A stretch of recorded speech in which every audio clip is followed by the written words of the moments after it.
এই দেখো বন্ধুরা, নেপালে গিয়েছিলাম। নেপাল থেকে গাছের চারা নিয়ে এসেছিলাম, ডাল ভেঙে নিয়ে এসেছিলাম। দেখো কত বড় ধূত্র ফুল, একটাই ফুটেছে, অনেক দিন পর ফুটলো। দেখো আমার ফুলের বাগান জঙ্গল হয়ে গেছে গো, সময় পাই না পরিষ্কার করার। ওইদিকে অনেক আছে, এদিকটা দেখো, ওইদিকে জবা ফুল ফুটে আছে,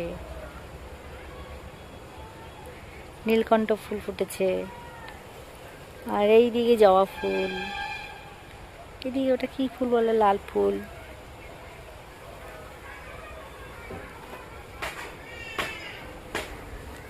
এখন ফুল তুলছি,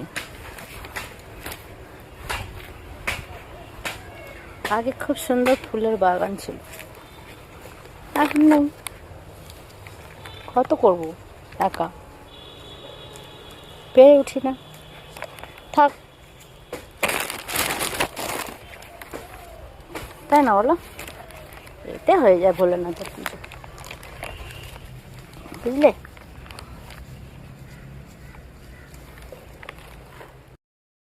হাই বন্ধুরা, দেখো চলে এলাম পুজো করতে। হ্যাঁ, আমার নিত্য পুজো, রোজ পুজো হয়, রোজ দেখাতে পারি না, বুঝেছো? রোজ কীভাবে দেখাবো বলো, টাইম লাগে। এই দেখো আমার বাড়ির ফুল, এই দেখো অনেক রকম ধূত্র ফুল, কালো ধূত্র, এটা হচ্ছে নেপালের ধূত্র, নীলকণ্ঠ ফুল, 8-10 রকমের ফুল আমার বাড়িতে ফোটে। সবগুলো ফুটলে 13-14 রকমের ফুল হয়, জানো তো? পুজো তো করছি, শুরু করে নিই, বন্ধুদেরকে দেখাচ্ছি। বন্ধুরা সবাই দেখো,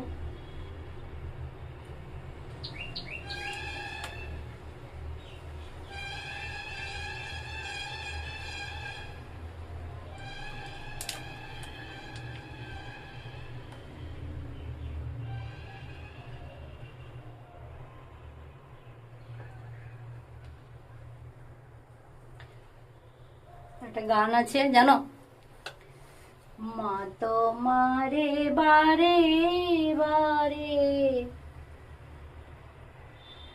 জানাবো